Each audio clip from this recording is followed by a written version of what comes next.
Seguimos en el bloque 3 del tema 9 de probabilidad. Recordad que estamos en el punto 2, sucesos y conjuntos de sucesos. Y de los 10 puntos en los que se divide, ya hemos visto los 4 primeros en el vídeo anterior. Y ahora entonces vamos a ver los 4 puntos siguientes. Empezamos con el punto 5, que es el complementario de un suceso. Se denota matemáticamente así, ¿veis? El complementario del suceso A se denota como A con este palito arriba, o también lo puedes ver en algún sitio, en algún libro, como A con este acento aquí a la derecha, pero lo normal, lo más común es esto de aquí. Bueno, ¿qué es el complementario de un suceso A? Pues muy sencillo, cuando no se realiza A, es decir, cuando se realiza todo lo contrario a A. Si hablamos de sucesos y de conjuntos, serían todos los sucesos que no pertenecen a A. Es decir, fíjate en este ejemplo, que es el que estábamos trabajando ya en el vídeo anterior, el conjunto A contiene los sucesos A, B y C, estos tres de aquí. Bueno, pues entonces el complementario de A, que también se lee como A negado, el negado de A o el complementario de A, contiene a, D y a E. Aquí ves los dos sucesos que lógicamente abarcan todo. Ahora vemos eso y lo comentamos. El complementario de A sería D y E, y entonces su probabilidad sería la suma de la probabilidad de D más la probabilidad de E, que sería 4 décimos, simplificando 2 quintos.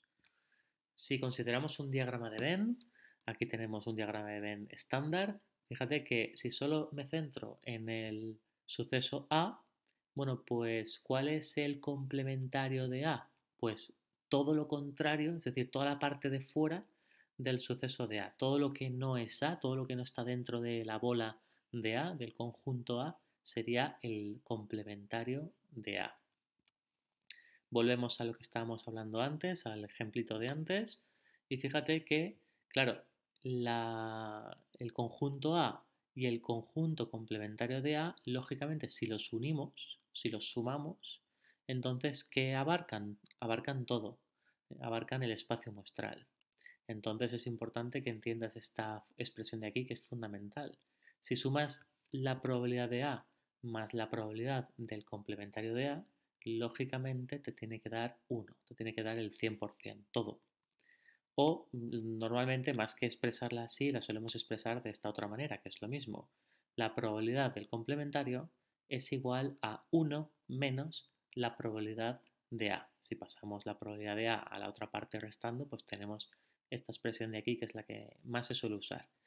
Un ejemplo muy sencillo.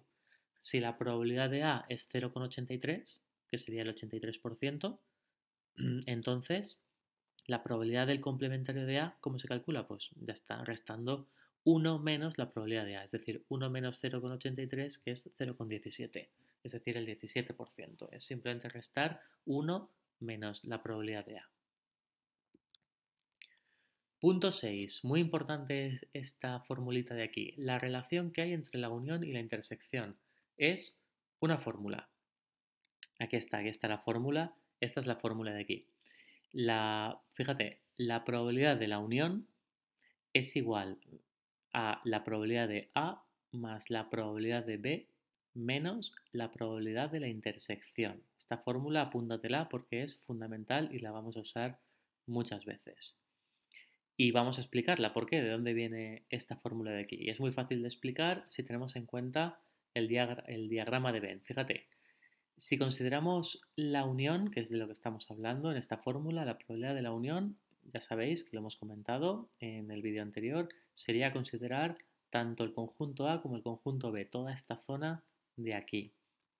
Bien, y fíjate, la probabilidad de la unión es igual a, entonces, la probabilidad de A, que sería toda esta bola de aquí, todo este conjunto de aquí, más la probabilidad de B, que sería toda esta bola de aquí, pero fíjate que al sumar la probabilidad de A más la probabilidad de B, estamos sumando esta parte de aquí, la parte común, la parte de la intersección, la estamos sumando dos veces. Y como la estamos sumando dos veces, para que esta fórmula tenga sentido, entonces tengo que restar la parte común, es decir, la intersección. De manera que lo que obtengo es esta expresión de aquí. La unión es igual a la probabilidad de A más la probabilidad de B menos la probabilidad de la intersección. Fórmula importante. Siguiente punto, punto 7. Diferencia. La diferencia entre A y B se expresa de estas dos maneras. Se puede expresar como A menos B o verás que es más común en los ejercicios que vamos a hacer y en el selectivo, es más común expresarlo de esta segunda manera. A intersección no B. Vamos a explicar lo que significa. La diferencia entre A y B significa que se realiza A, pero no se realiza B. Es decir, son los sucesos elementales que pertenecen a A, pero perteneciendo a no pertenecen a B. Significado. Ejemplo. Fíjate, aquí tenemos el conjunto A que contiene a los sucesos A, B y C y tengo el conjunto B que contiene a los sucesos B y D. Si consideramos solo la diferencia entre A y B, estaríamos considerando los dos elementos que pertenecen a A pero que no pertenecen a B, es decir, los sucesos A y C. Estos serían la diferencia entre A y B, es decir, al conjunto A, que es todo esto de aquí, le resto, por eso se llama diferencia, le resto la parte común entre A y B, que sería esta parte de aquí que contiene el suceso B. Es decir, importante lo que pone aquí, eliminamos los elementos comunes a A y B. Y como eliminamos los elementos comunes a A y B, nos quedamos simplemente con estos dos de aquí, con A y con C. Eso sería la diferencia entre A y B. Entonces, ¿cómo se calcularía la probabilidad? Pues sumando simplemente estos dos sucesos. La probabilidad de A menos B es lo mismo que la probabilidad de A intersección B. Interesante que entiendas esto porque además es lo que más sale, como he dicho antes, en los ejercicios. Aquí lo que pone, aquí lo que tienes que interpretar es, estoy calculando el conjunto A o el suceso A y que no se cumpla el suceso B. Y si estoy considerando el suceso A, pero que no se cumpla el suceso B, entonces estoy considerando la diferencia entre A y B, es decir, esta parte de aquí únicamente. Entonces, esta probabilidad se calcularía sumando la probabilidad de A más la probabilidad de C, que es un décimo más 3 décimos, que sería 4 décimos, que es 2 quintos. Lo explicamos también con el diagrama de Venn, que a lo mejor lo entiendes mejor.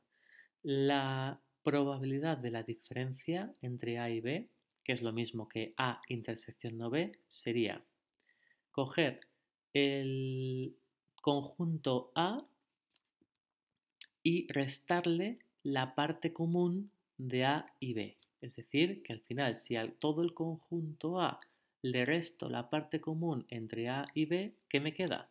Pues me queda esta parte de aquí, esta especie de media luna de aquí, que se calcularía, fíjate, fórmula importante, interesante que la entiendas, se calcularía como la probabilidad de A, es decir, todo el conjunto A, menos la probabilidad de la intersección, es decir, la parte común entre A y B. Interesante, importante que apuntes esta expresión de aquí.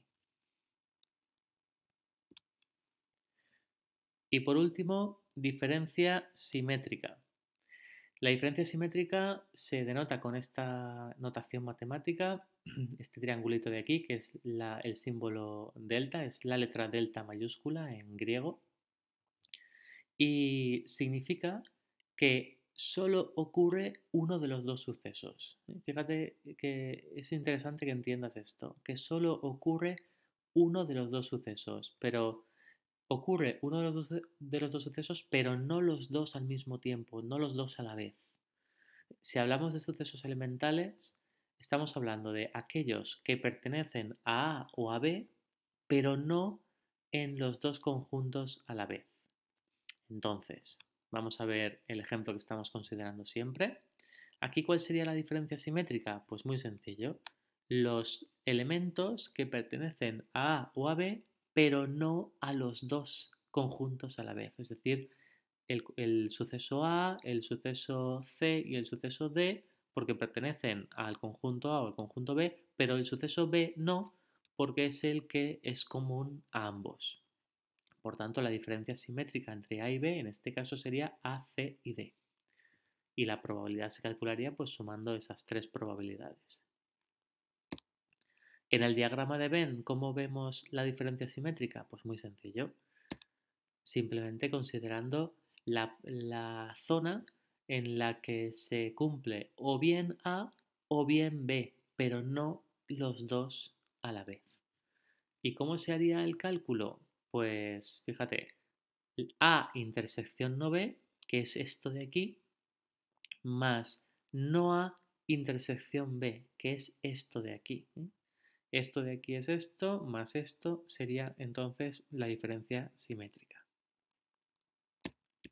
Bueno, y hasta aquí estos 4 puntos y en el siguiente vídeo vamos a hacer unos ejercicios para entender mejor todo lo que hemos visto hasta ahora.